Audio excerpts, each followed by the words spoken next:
This is a 250-foot tall giant redwood tree in the forests of California. And my name is Erik Conover, and this is what to do when traveling to California.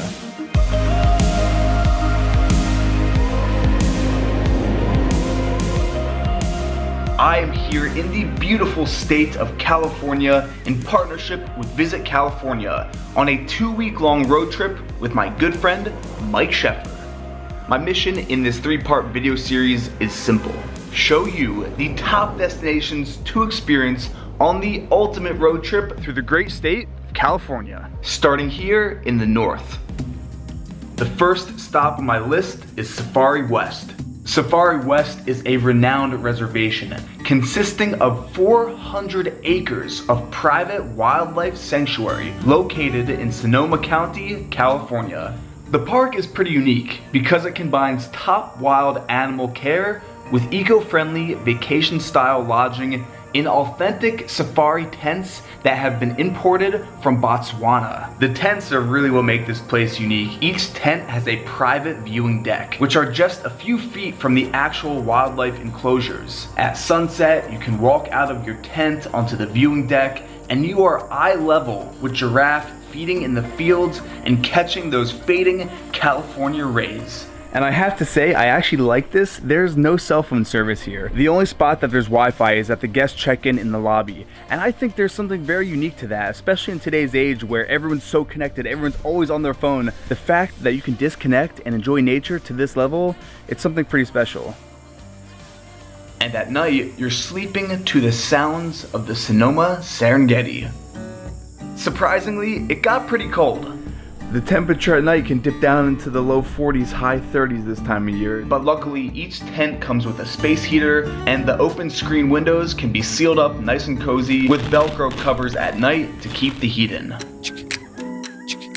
I recommend waking up at dawn the next morning, coffee in hand, and head to the top of the ridge for a sunrise and to get a view of the entire park. Then take a cruise through all 400 acres in a classic 1952 Dodge Power Wagon M37 safari truck where you might see herds of wildebeest grazing on hilltops. You'll get up close with rhinos, exotic birds, and tons of zebra. I highly recommend waking up at sunrise, getting a sunrise safari here at Safari West. Driving south, next on my list is Sonoma Valley Wine Country. What would a trip to Northern California be without some vino?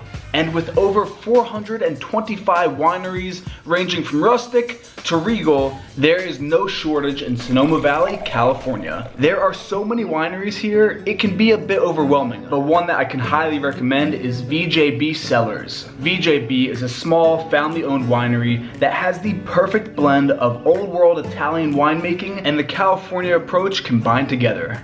Now, if you're looking for something a bit more luxurious, this is hands down the spot. Welcome to Ledson Winery. The 16,000 square foot French Normandy winery is known around the world as the Castle. For good reason. Like, I've seen some crazy properties in my life, but this place was overwhelmingly luxurious. Welcome to the grand entrance to the castle. My words aren't gonna really do this any justice. Just take a look. The entrance is something out of The Great Gatsby, with all that exposed wood and massive chandeliers. At the top of the staircase in the back, there's a private wine tasting area overlooking the back of the property. These grapes right here grew out of the ground, out of this rich soil in Sonoma Valley, and produced some of the finest wine in the entire world that is then bottled and shipped out to millions of people around the world. And I think there's something profound about that. Sonoma Valley is magical, and definitely a place that you need to experience in Northern California. From wine country, we made our way down south, passing through San Francisco, over the Golden Gate Bridge, stopping in the next destination on my list, Santa Cruz on California's Central Coast.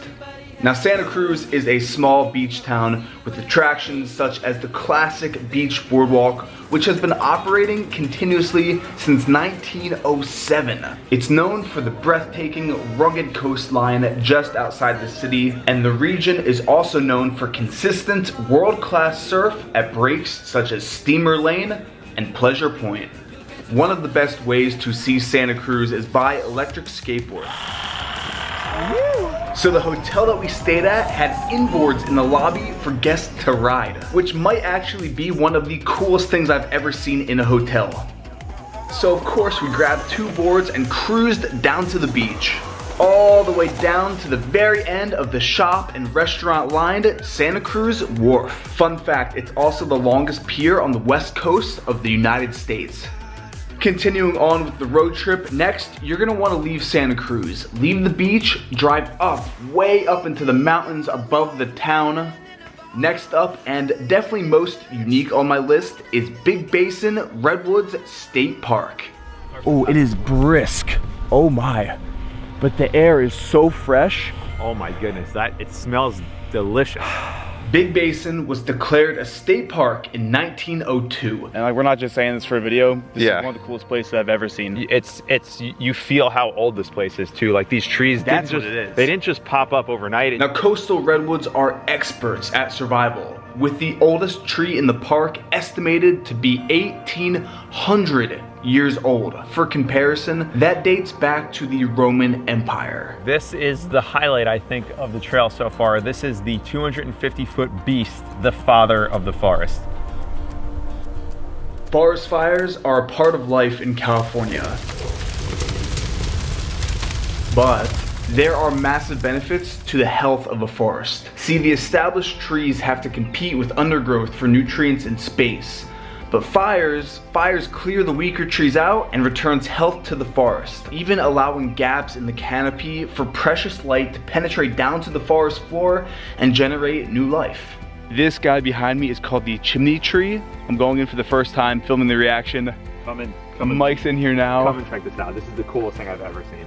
Look up. Come in here and look up. No way. Dude, how? What? The chimney tree is a testimonial to the durability of the coastal redwoods. This living, growing redwood tree is entirely hollow from top to bottom. The reason for this is that several fires over the years ignited the tree's heartwood, the inside, the meat of the tree, and this burning created a perfect chimney effect all the way up the trunk. So this sign right here actually references the Statue of Liberty being shorter than the trees here. Yeah, look at this. There's no reference point. There's no, oh, this is X amount of feet. It's hard to tell if these actually are taller than the buildings we're used to seeing, or if it's just our perception, but like... Just for a little bit of comparison, I'm 6.5 foot tall. Do you see that behind me? You know, there's one thing seeing it in a photo or in video right now, but to be here and to put your arms around a redwood tree. I recommend spending a whole day in the redwood forest. It's truly a one-of-a-kind experience. Leaving Big Basin, we continued south along the iconic California State Route 1. And that brings us to the end of the first episode of the California road trip. Behind me is the world famous Bixby Bridge. We're about to cross over, keep heading down south to Big Sur. Make sure to subscribe to see the rest of the California road trip series. And with that, I'll see you from Big Sur.